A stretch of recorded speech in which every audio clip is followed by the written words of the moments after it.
ouviu falar de enurese noturna? O nome pode parecer complicado e se calhar até diz como, não estou a perceber o que é que esta palavra quer dizer, mas na verdade estamos a falar da situação em que uma criança não consegue controlar o xixi durante o sono, isto já depois dos 5 anos. Estes episódios podem provocar verdadeiros problemas de autoestima, mas a minha primeira convidada de hoje é quem nos vai explicar tudo, nomeadamente como lidar com estas situações, e eu peço um grande aplauso para a doutora Sandra Afonso. Olá, doutora, muito boa tarde. Boa tarde. Pediatra. Muito bem.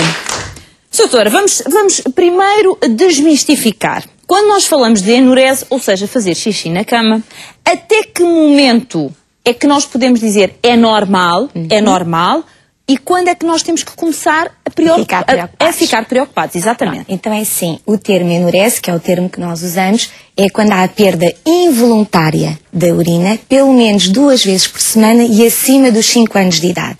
Portanto, até aos 5 anos, nós não nos preocupamos, tem muito a ver às vezes com a maturação neurológica da criança e a partir dessa idade é que supostamente já estaria tudo no ponto, desculpem a expressão, para poder começar a funcionar bem e ele conseguir fazer o controle do esfíncter. Ou seja, se depois dos 5 anos isso acontecer uma vez de 6 em 6 meses, não há razão para nos preocuparmos. É assim, agora falando um bocadinho na parte técnica, nós temos a chamada enurese primária, são aqueles que nunca conseguiram estar pelo menos 6 meses sem terem essa perda. Portanto, antes desse período haveria algumas perdas assim. Se estiveram 6 meses com a cama limpa, como nós dizemos, e depois voltaram a ter, geralmente há uma causa médica ou psicológica por detrás dessa situação. E aí temos que fazer uma investigação diferente. Então vamos lá, vamos supor que é uma criança que tem 6, 7 anos e que ainda faz, vou usar as palavras para toda a gente perceber, que ainda faz xixi na cama. Exato.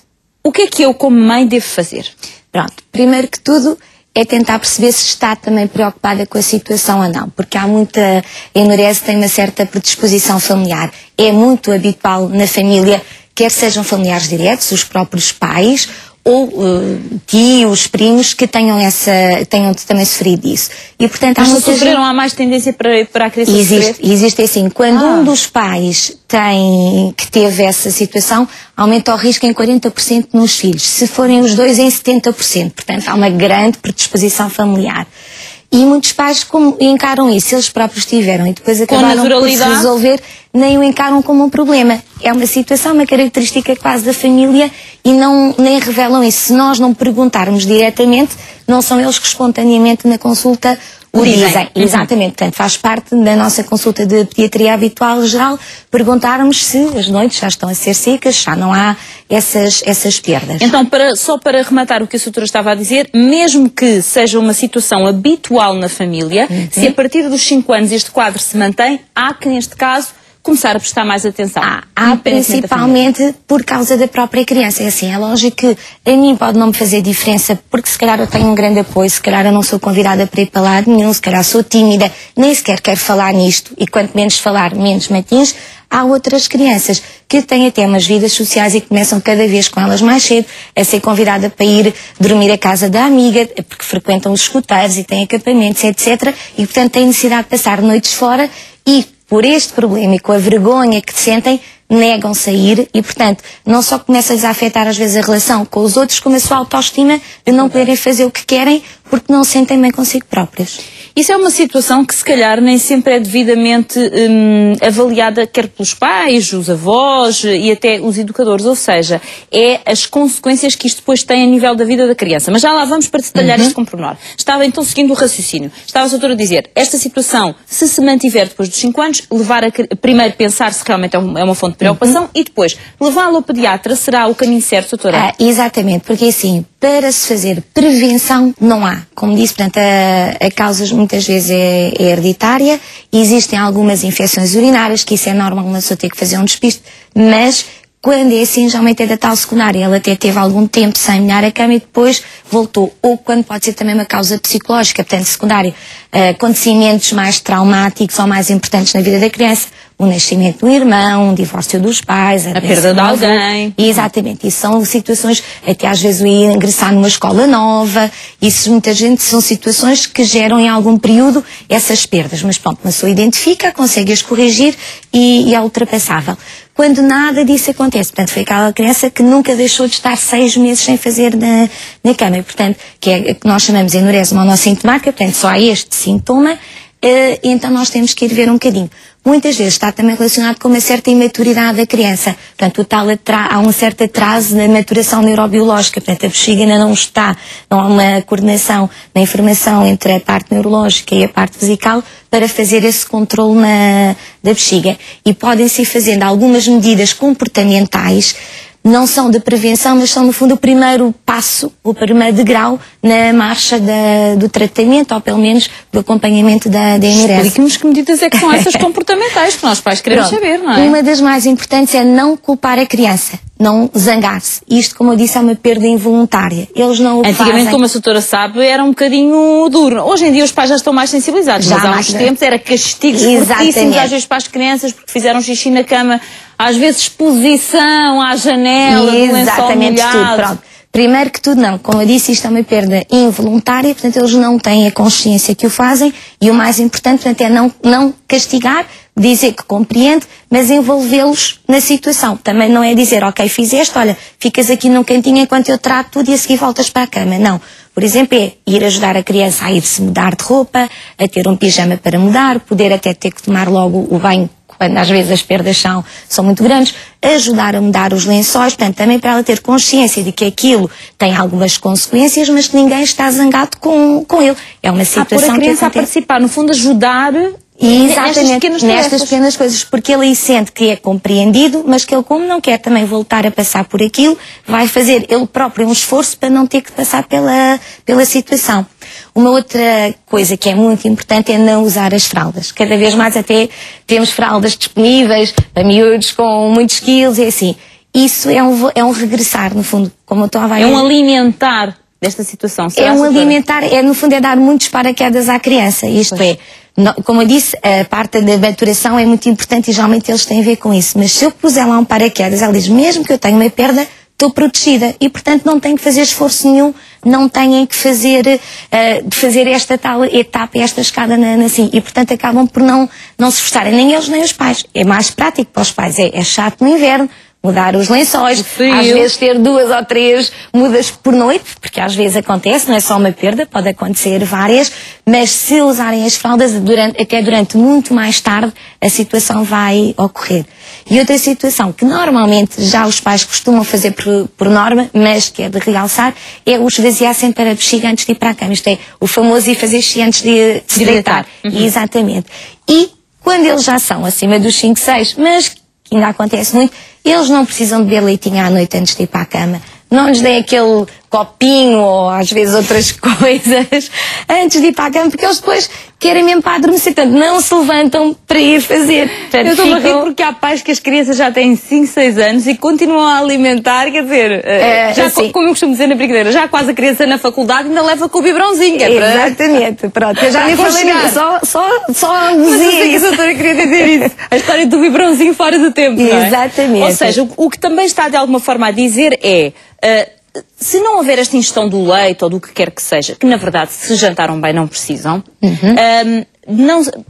a criança fará uma ingestão normal de líquidos durante o jantar, se bebe um copo de água, o que for, e não mais do que isso. Portanto, isso também já ajuda, não é? Exatamente. Nós podemos fazer uma restrição condicionada, isto é, não uma restrição exagerada dos líquidos, portanto, até um jantar, que geralmente eles também não jantam muito tarde, 8, 8 e meia, e portanto, até aí beber o líquido, dizer, a partir de agora já não vais beber mais.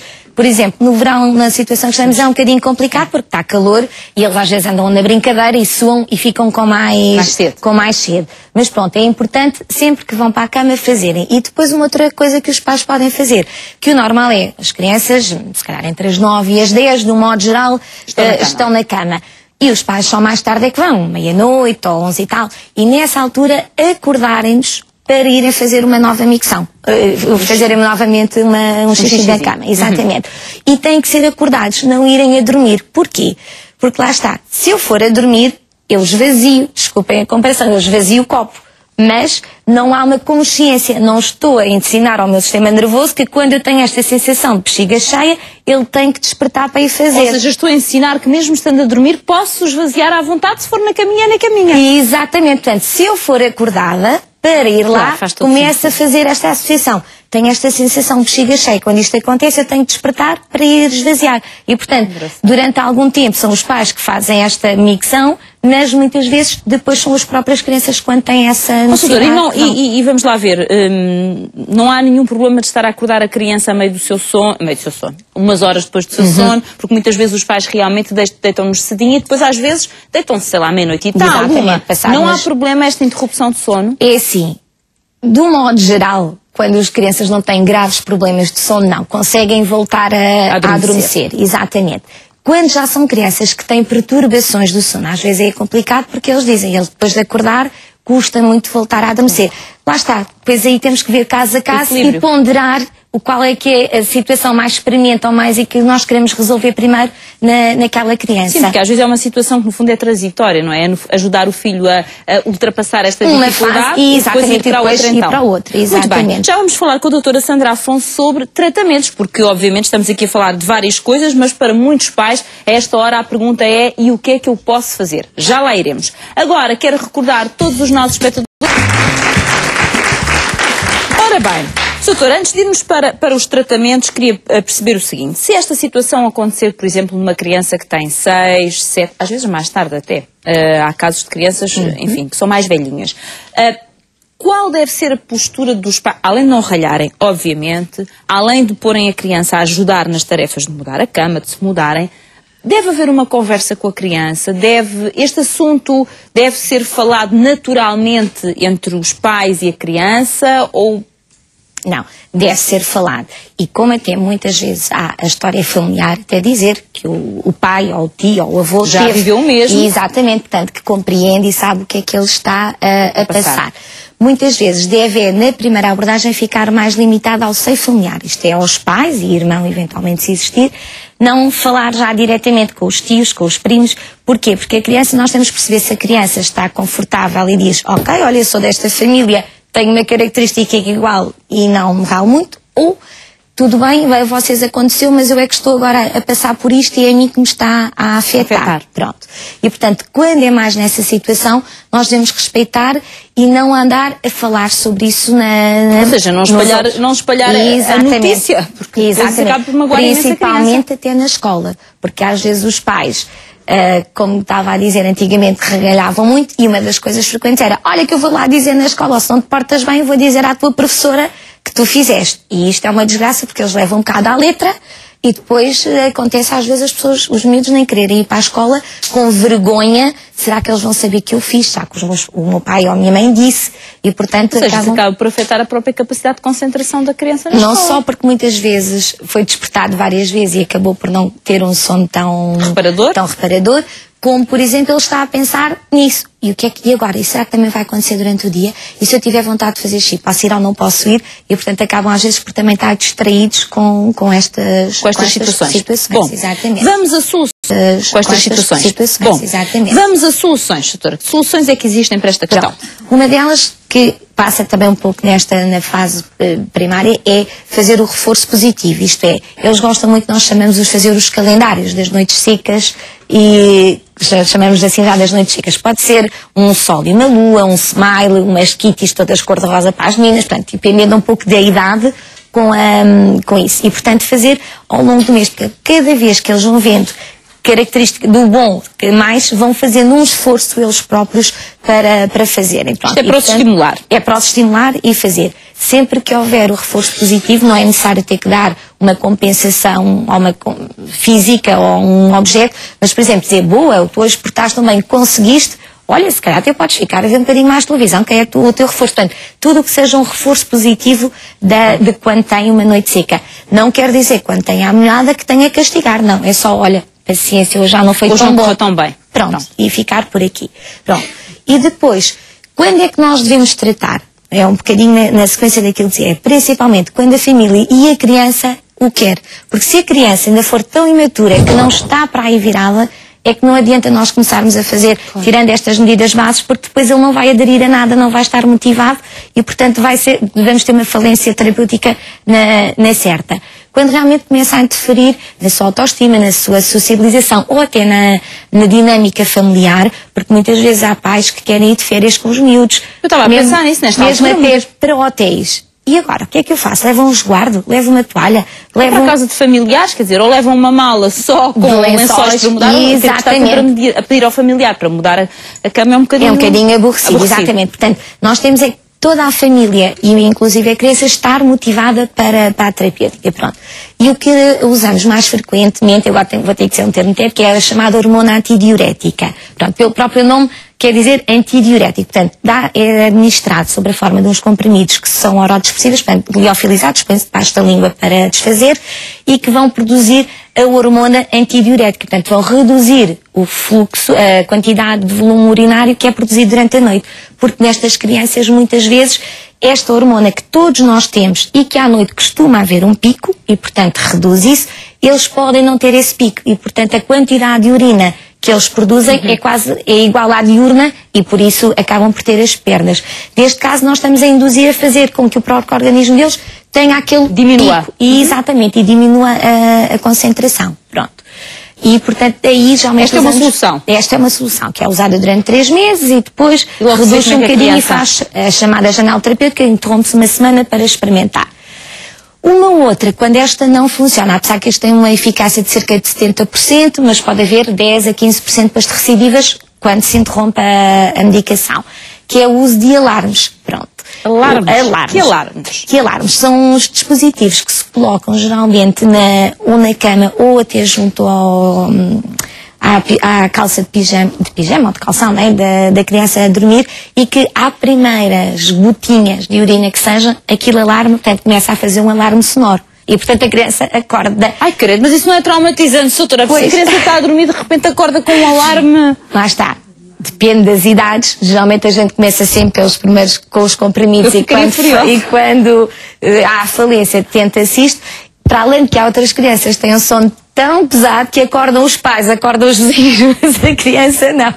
E isso às vezes não é muito favorável para ela. Mas pronto, é uma outra disponibilidade. Possível solução. Exatamente. E que nós temos, muitas vezes os mais velhos preferem isso, porque apesar de, quando vai alarmar, aquilo faz um barulho, eles próprios sentem e acabam exatamente, acabam por funcionar bem. Doutora, mas deixa-me perceber só o seguinte, até porque nós estamos a receber no nosso Facebook muitas mensagens de espectadores que têm crianças na casa dos 12 anos ainda com este problema e que estão naturalmente bastante preocupados, mas eu pergunto, se por exemplo forem utilizados estes alarmes em crianças desta idade, ajuda a criança, adolescente neste caso, a mais facilmente registar aquele que deverá ser o comportamento normal. Eu não queria usar esta palavra, mas na verdade é isto, não é? De acordar, ajuda. O que faz-lhe despertar e, portanto, mais uma vez esta associação, tenho a bexiga cheia, tenho esta sensação, portanto eu tenho que despertar.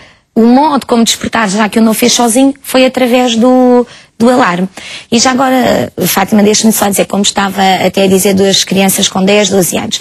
Isto é também para dizer que, se nós nem fizermos absolutamente nada, nenhuma intervenção, há anualmente cerca de 15% de resolução espontânea. Isto é, de ano para ano, 15% das crianças vão resolvendo espontaneamente. Exatamente. E, portanto, muitos pais acabam às vezes por dizer assim, eu prefiro não fazer nada e esperar que o meu filho chegue aos 15%. E, portanto, a redução vai sendo, apesar que nos adultos mesmo, às vezes até a partir que nós já consideramos a partir dos 15, 16 anos, quando consideramos, entre 0,5% a 1% ainda podem ter também enurese, quando não é feito nada. E, portanto, depois, à medida que a idade vai passando, é mais complicado muitas vezes a resolução, porque até se tentou a terapêutica, mas não se fez do modo tão certinho ou tão regular e interrompeu-se do modo voluntário e, portanto, depois já não funciona tão bem. E, portanto, é assim, mais vale quando é para fazer, é para fazer a sério, que é para realmente termos as maiores possibilidades de resolução. Eu aqui, e o doutor já tocou nesse ponto, mas eu gostava de que o detalhasse um pouco mais. Confesso que para além, obviamente, de todas as implicações físicas, a mim preocupa-me bastante a questão emocional, porque lá está, como dizia há pouco e bem, hoje em dia as solicitações começam cada vez mais cedo e, portanto, até comentávamos as duas que os garotos hoje em dia, no final do 4º ano, imaginem a antiga 4ª classe, como é que é possível, fazem às vezes uma viagenzinha de finalistas que até pode ser ir de manhã e voltar à noite, mas já têm este tipo de coisas, começam realmente muito cedo, coisa que no meu tempo, por exemplo, não existia, e as crianças começam a cortar aqui, ali e acolá para não se exporem. É importante sensibilizar, se calhar, a família, quando eu digo família, eventualmente algo um pouco mais alargada, mas que tem um contacto muito próximo neste caso com esta criança, para, mesmo que tenha conhecimento, manter este assunto, respeitar, no fundo, a privacidade da criança e não começar com faz xixi na cama, és um porque ainda vemos disto, exatamente, sabe disso perfeitamente, exatamente. Não é? Esta falta de nem sei do quê. Quase. Pronto, mas é assim, isso é importante e até nos grupos onde vão é assim. Eles começam a ser convidados para ir e a recusar. E depois nós já sabemos que naquela idade, se recusa uma, recusa duas, já não há um terceiro convite, porque já ninguém os convida. E, portanto, pode até ser partir da iniciativa da parte dos pais, por exemplo, falarem, se tiverem lá a vontade necessária, se os pais da outra criança forem amigos suficientes, portanto, se não forem só apenas colegas de turma, até fomentarem o irem e falarem, não necessariamente à frente da criança, mas dizer, olha, pode acontecer isto, põe um resguardo, porque já sabes que se acontecer, ou se acontecer, faz de um modo discreto, fala com ele só e vão mudar o lençol sem acordar, por exemplo, a outra criança ou amigo que estiver a dormir. Por exemplo, uma das indicações que nós damos quando às vezes os acampamentos e que levam muitos sacos de camas é comprar um segundo saco de cama igual. E, portanto, ir falar com os monitores, se acontecer algum acidente, esse ponham a secar, que ninguém nota, mas ele à noite tem lá um outro igual e os outros não precisam de saber o que é que se passou. Para as pessoas perceberem que isto é realmente qualquer coisa que pode marcar em muito, senão exatamente. Que estamos aqui a falar de... São medidas, enfim, excessivamente protetoras. Não são excessivamente protetoras. São protetoras da cabeça e da autoestima da criança, de poder com que ela não se sinta diferente, não se sinta diminuída em relação aos seus pares. Ou seja, é um problema mais sério do que muitas pessoas pensam, até porque, segundo sei, os números são bastante elevados. Exatamente, é um problema sério. Mais propenso para raparigas? É mais para os rapazes, é numa proporção de 3:2 em relação às raparigas, exatamente. E em Portugal afeta cerca de umas 80 mil crianças, portanto ainda é assim uma... É muito. Exatamente. Doutora, eu agradeço todas as informações que aqui nos deixou. Acho que é um tema que nem sempre se fala, lá está, porque ainda provoca alguma vergonha, mas penso que quanto mais falarmos sobre ele, mais desmistificamos e também mais ajudamos, obviamente, os pais a fazerem melhor aquilo que eles querem fazer bem. Muitas felicidades. Muito obrigada. Um grande aplauso.